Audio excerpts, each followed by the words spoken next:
Call to order. Fonda, would you do the roll call? Commissioner Hartnell, Right here, man. Commissioner Stover, Here. Commissioner Foster, Here. Commissioner Miller, Yes, here. Commissioner Hill. Yes.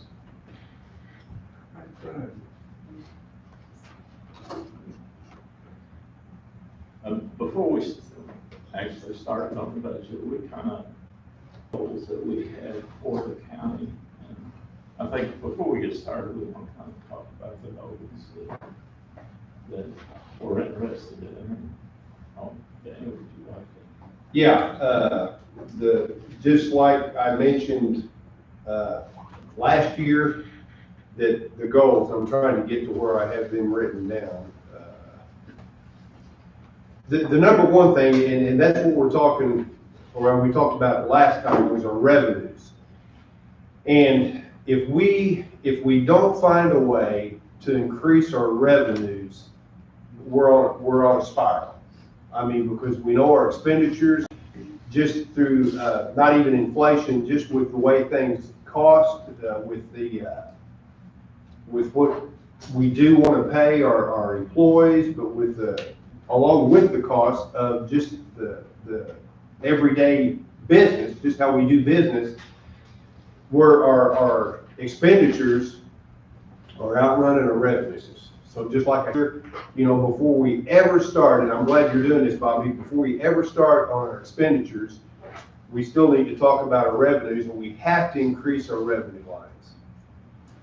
That's the number one thing that I put down for a goal. And if that is, any way possible, I don't care if it's through fines and fees or tickets, that we generate revenue. But the main thing I think we need to look at is our economic development. We have to start putting some money, I think, into that so that we can start increasing our revenue. Because if not, what we're getting ready to go into is going to be very, very bleak. So that was my number one, was the economic development and our revenues. And along with that, I know that our infrastructure, and whoever commissioner is up here has received the same phone call that I have, that our roads, if we don't start looking after our roads, I think that Kevin made a statement one time that what he's doing with what he's got now is managing the demise of the county highway structure. So I think that we need to increase our economic development. We need to look at our infrastructure to make sure that we have money for our roads. And like I mentioned last year, and it's a priority this year with mine, is that we need to have a system for our police, ambulance, and of course 911. We've taken strides on that to make sure that that's secure. But I think that for our constituents, that we need a police department that is equipped and efficient. We need an ambulance service. We need to make sure that it's intact. And of course, with our 911, we've done that. But that's what was my three top, was our economic development, our infrastructure, and safety and security of our constituents. So that was my top three. So when we start in, like I say, in our expenditures, before we do that, I really think that we need to look at our revenues again. Well, I will agree with that. I think economic development should be number one. I don't know, how much did we contribute to that this year, Angie? This past year? Didn't do any, did we? No. $1,000 to the CEO program. That's it. I mean, that's the only area that I see that we can increase revenue.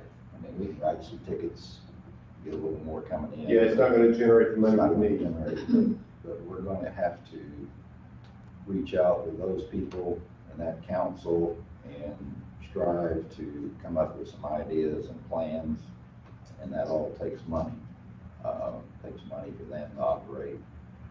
I don't think it should be just a county input. I think it should be involve the cities in the county to start contributing. I really don't know if they do or don't. But I think that's something that should be looked at and talked about with them. You know, it's kind of like everything else, we can't share the whole load. But, and that's a difficult thing to do, money or no money, to get people or businesses or somebody with ideas to come to Union County. Because we've got, you know, pretty active area to our west and to our north, and so it's kind of a difficult situation to get somebody to stop an ant or Jonesboro or wherever. I also agree with the infrastructure being number 2. Unfortunately, and I think there's no doubt, as Kevin says, he takes every dollar and spends it 3 times. How he does it, I don't know, but, you know, unfortunately, we cut back from the state, and then Mother Nature playing a part in it right after that. It cost us so much money that we didn't get totally reimbursed for, has put us behind, and, you know, we didn't have any choice but do what we did. It's a difficult situation, it really is. And I agree on the sheriff and ambulance service, that's vitally important. I think budget-wise, at least last year, we were in good shape in that area. I hope to be this year. I know there's some things coming up that will have to be done, but there's no doubt that that's top priority. But I'll add one more to that I don't think we devoted anything to last year either, because of the revenues, which we had in the past, is our reserves. We do have reserves. I don't think a lot of people understand how that works. Most people in the community, when you say you have reserves, think, well, you've got money there, just go ahead and spend it. Well, that's not the idea of reserves. It can't be spent, or it could be, you know, for hiring people or doing this or doing that. But I think we need to do a better job of making the community aware exactly what the reserves do and don't do. Now, granted, there are some dollars in there that are designated only to be spent for certain things, which we have to have. I mean, everybody knows that this building is going to start falling apart eventually, even though it's new, and we can't be operating just on a 0 budget and be able to fix something if it breaks down. But the other money is used to help out with the tax cycle. I mean, we're rich for a couple months and then we're not. I mean, I don't know how else to put it. Back years ago, people got laid off, couldn't make payroll, and if we don't have that money in reserves, then we're gonna have a minus bank account. It's just that simple. So if we spend it for something else, then we're gonna be right back where we were 10 years ago, and that can't happen. But at the same time, we don't have enough in reserves to continue that either, as expenses get bigger and bigger. And I think, you know, it's going to be hard to find money to add to that, but I think that's something, if at all possible, little by little, needs to be done.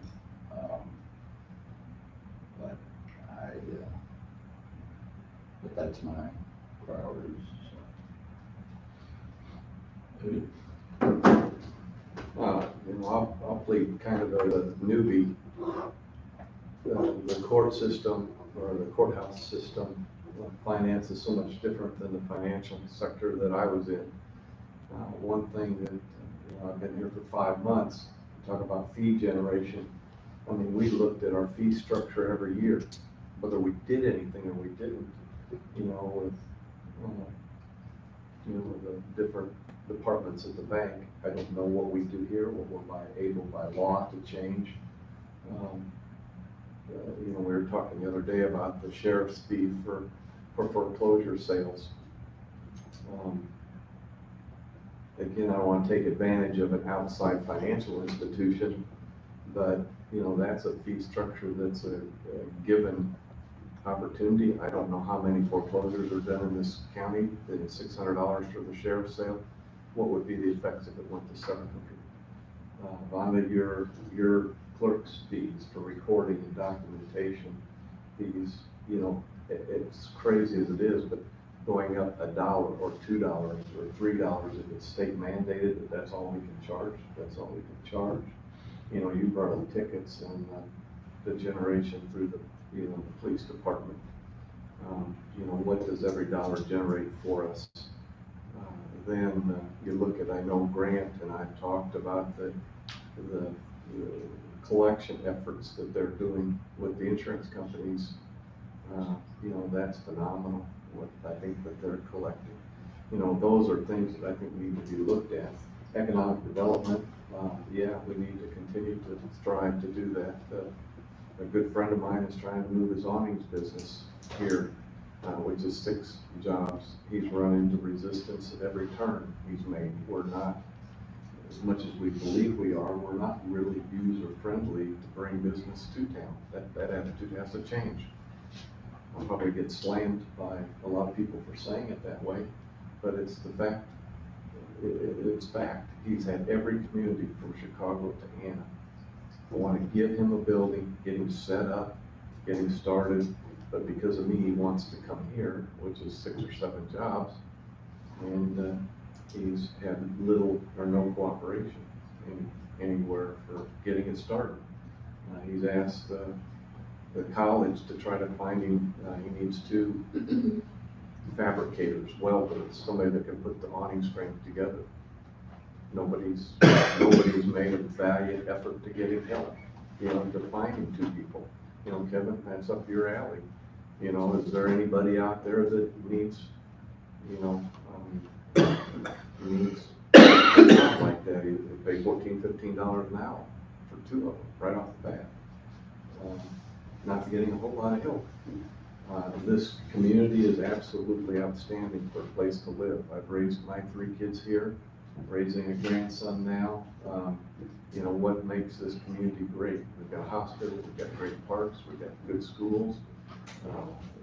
The police department makes it safe for everybody. I mean, crime's everywhere. But I just heard, and I don't know what about, you know, the drug task force. The communities are starting to not participate, you know, with their support of the drug task force. And you know, because they're financially strapped. You know, it's only going to trickle down to us more. You know, and you know, how far can we continue to carry that load, you know, by ourselves? You know, it needs help. But we need residents, we need people to move here.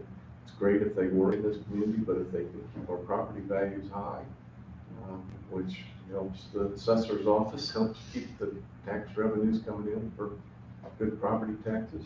But how do we get people to move here? This is absolutely, you know, tons of people are moving to Carterville, you know, close to Marion, close to Carbondale. We're close to Cape, we're close to Paducah, close to Marion, close to Carbondale. You know, this is a place I like to live and raise your family. And so, absolutely everything you say, that's what my support is.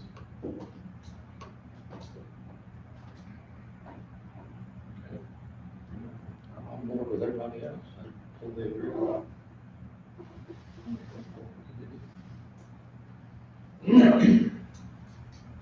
And I agree with what they're saying too, is we have to have a balanced budget. This isn't like the federal government, we have to come up with a balanced budget. And it makes it difficult if you don't have the income stream that maybe you'd like to have, but you don't have. We're a P-tail county, we're limited in the amount of tax money that we're gonna receive. Taxes, property taxes are high enough as it is, they don't need to be higher anyway. You know, economic development is very important to this county. We have a beautiful county. You know, we have from the river bottoms to the hills. We have beautiful scenery. Uh, You know, and some of that's being taken advantage of, and it helps. But, you know, we need real economic development, businesses coming in, employing people, people building homes, which adds to our tax base. You know, we need all those things. And of course, the infrastructure, you have to have good roads and bridges in order to do, for the public to be safe, or in order to do business. You know, the public is very mobile, and they have to be able to get from one place to another safely. You know, we have a very good ambulance service. I don't want to, we have very good departments in the county, you know, and, you know, 911 ambulance, sheriff, public safety, you know, I'm very proud of all of them. And all of our counties, departments do a good job. It's just the fact that we, you know, we have limited revenue, and somehow or another we have to make it work. So, and that's our job. That's what we have to do. So, you know, during this process, we can tell you what our income's going to be, and we're going to work with our department heads on our expenses, and we're going to try to come out with a balanced budget here. So, we're going to do it a little bit different than we talked about last Friday. We need a little bit more time to put some information together on expenses with the departments. There are certain expenses that are set, and we know what those are, and we'll be able to show you those, but you know, to take the time to go from one budget to another, you know, another budget, go back to 12 months, and we're trying to streamline the process a little bit. So our fixed expenses, we're going to be able to come up with, to show you what those are. Is there anything that you want to add? I know that you're going to work with the treasurer to put some more information together for us. Yes, so, it basically we're gonna go through the budget and enter in the fixed expenses that are set by contracts, whether it be collective bargaining agreements or it's a maintenance contract, basically expenses we've already committed ourselves to. And then we're also gonna go through and pull up the trends for you guys. So if someone's spending $1,200 in office supplies, rather than pull up 3 years worth of reports while we sit in here and calculating it out, I'm gonna go ahead and do that, put the number in there, but obviously we're going to review every line with you. Similar to how we did the revenue, before we did the revenue numbers, I had went through and pulled what the averages were so that you could see what they were. Same kind of philosophy on the expenses. So give you what the 3-year average is, let you know what the historical trend says, and then you guys make a decision. At the same time, we've sent requests to all the office holders and department heads of changes in their budget or requests for their office. So we'll have, here's your fixed expenses, here's your starting point, and then over here, here's your office holder request. Then from there, you guys make the decision of, yes, we're going to do that. Let's plug that into the budget and see where our numbers fall from there. But before we start with that, that's why we were wanting to know what the, you know, what you guys' goals are, since you represent the 17,000 citizens of Union County. So what are the goals for those citizens? Let's get those in the budget first, get you a starting point, and then you can adjust that information. You can adjust based off office holder requests. Good. Well, I think adding to that, I mean, the reason we're doing it kind of changing here in midstream a little bit, because we realized it's just very time consuming sitting here looking at screens that we don't really need to look at. If Vonda or any of the office holders has for 3 years spent, I'm just pulling a figure out of the air, $10,000 a year on office supplies, legitimately spending that, that's what it's gonna be next year, maybe 11,000. So there's no need to sit here and look at all that and say, well, yeah, let's plug in 11,000. And the chief can go ahead and do that and be done with it, and we can move on to the requests that everybody has that we've got to try to come up with the money for and see what we can do. I don't think anybody in this room wants to sit here, do that, look at those numbers over and over and over again, and basically know what they're gonna be.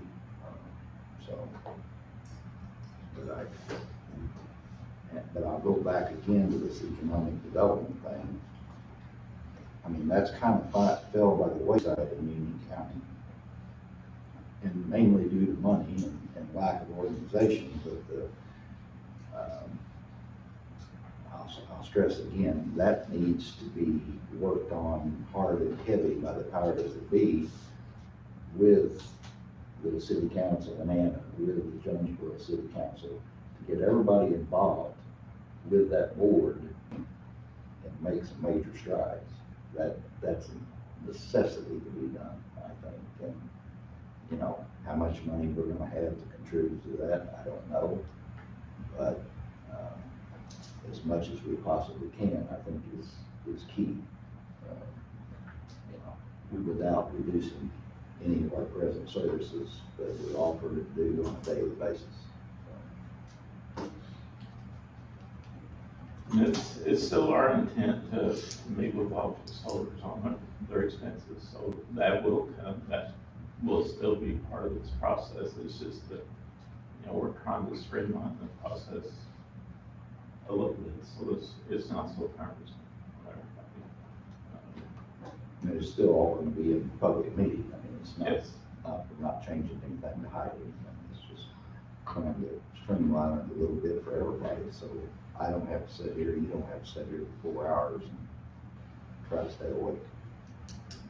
I'll speak for myself, I'm glad to hear it, because I was frankly dreading the process of going through every line. 90% of probably budgeted items you can't touch, from utilities to whatever else, and from a bank's budget or a church's budget or whatever else. There's only a few lines that really need a lot of discussion.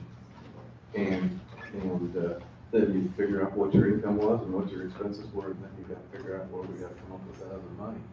But I'll tell you right now, and I'm not afraid to say it, I was not particularly excited about sitting here for 4 hours looking at whether we needed to increase fuel costs for the highway department, because fuel's now at $1 or $2.87 versus last year, $2.02.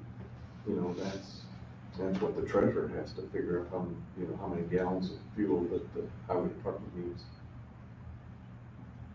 If an office holder has a question, of course, during the process of their budget, we can still go back and show the history of that expense, and we still have that available. We can do that for any officer that has a question about a particular expense for their office.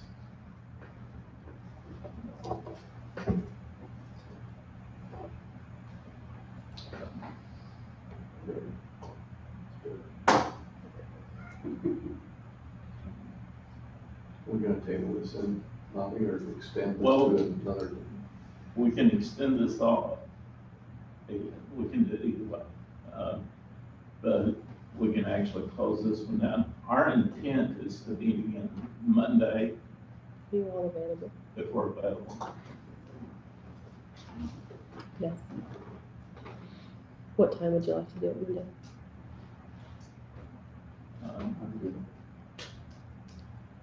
On the morning this time.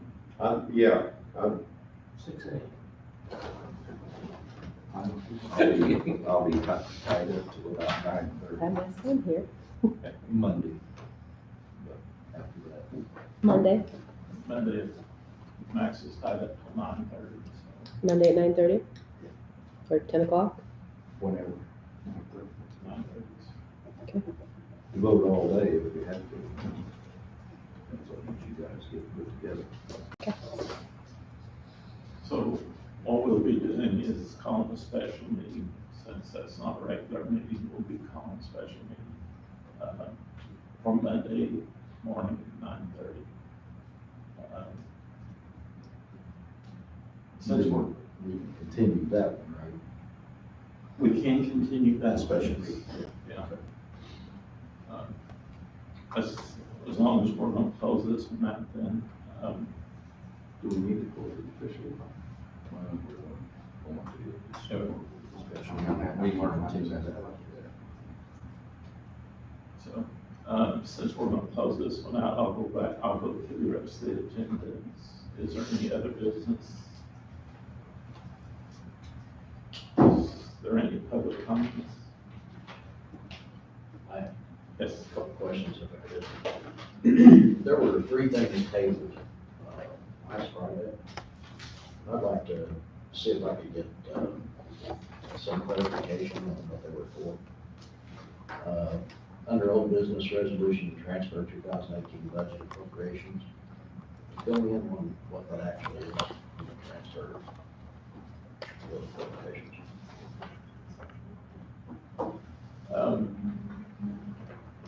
We have there's a department that is over budget.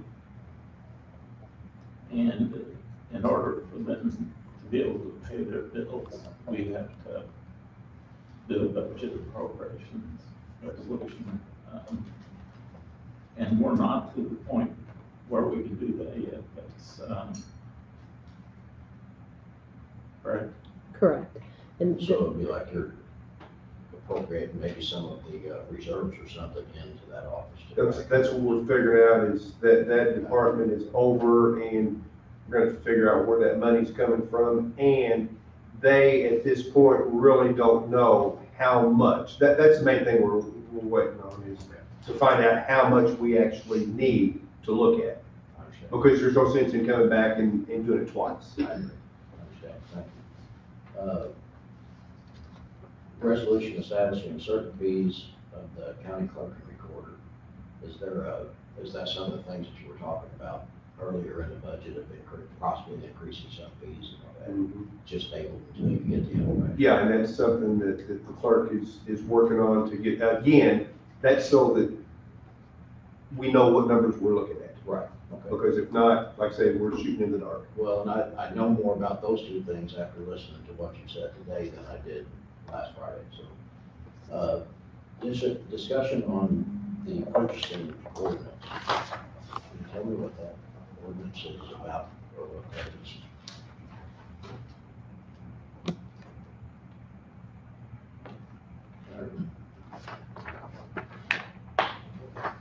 The person or the department head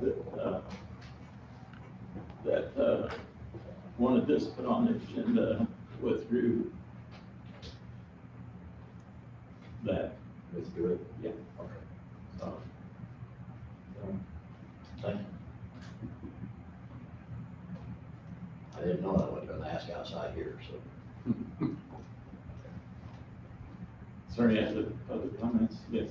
Bobby, the treasurer last week or week before had a press release about $60,000 that he had found or something. Could you elaborate any on that? It's going to be used for bridges. Was that? The money that in the highway department budget has been there for the whole year. I'm not sure where it's coming from that it was found. When we talked to Kevin setting his budget up, we asked him what he needed. And in the open meeting the other day, he bought an excavator, he bought a truck, And he was gonna use this money, to repair some of the wooden bridges and put culverts into those bridges. And as Kevin has said in the past, there was a time when the county was in debt, and the county borrowed $100,000 from him and never paid it back to the highway department. I know in talking to all of us commissioners at times, he'd always bring that up. Well, we can't come up with $100,000 to give him. There's no way that's possible. But slowly, that's like with the excavator, that's a 4-year thing. So part of the money's coming back that way. And of course, we're helping with bridges. So, you know, it's a matter of public safety. And like Danny said to start with, he's got a department now that has half the workers, and a lot less budget. And the commissioners at that time promised him they would pay him back the money that they borrowed to put on the deficit. And to me, I think we're fulfilling that promise. I might add, we weren't the ones that took it. No, it was before all of us. So that wasn't new money found in the budget or anything, that's the way it was, maybe I misread it, but that's the way it sounded like. It was confusing. Yeah, that's what it sounded like on There's Channel been, 3 and Facebook, so, no, I don't Yeah. regret them, I know they need the money, but I just was curious the way it was worded, how that happened, so thank you for explaining it. there's Again, been no being new. amendment to the budget at all. Debbie, being new on here confused me too. And, yeah, they explained it was already in the budget officially. Okay, thank you. Any other public comments?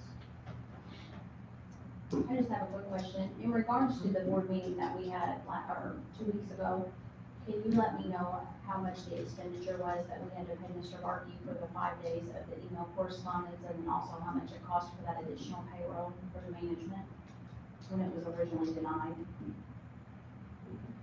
Do we have that bill yet? Has he submitted it? What's his hourly rate? You know,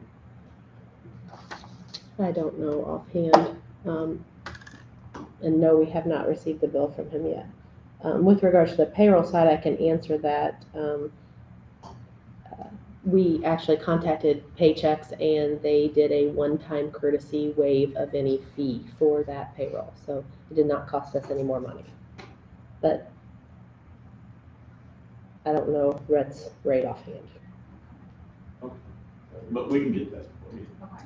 But in regards to that with Tyler, I mean, he's our legal advisor, and clearly it says that it was a payroll issue, not a union. So have you guys implemented or enforced any type of policy to prevent this from happening when we don't need to outsource an attorney, that we can use our legal advisor that's competent and that is here? I mean, even though there was a delay, he may have not got back right away, but being that it's, it's nothing personal against Mr. Barkey, but if Tyler clearly said that it wasn't an outsourced issue, it should have came through him. So, I mean, to assure that this doesn't happen again, if you came up with anything to enforce that?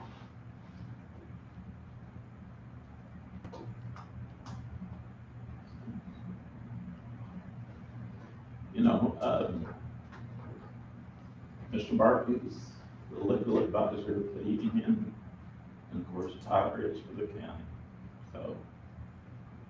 But Tyler had said that it was a non-union issue, that payroll. We had an issue with time, and that's all I can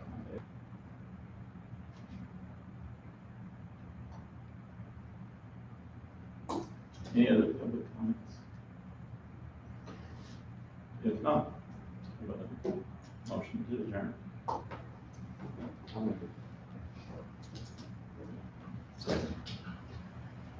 so who'd you have on? Commissioner Martin? Commissioner, we have a jury now, let's start. Commissioner Foster?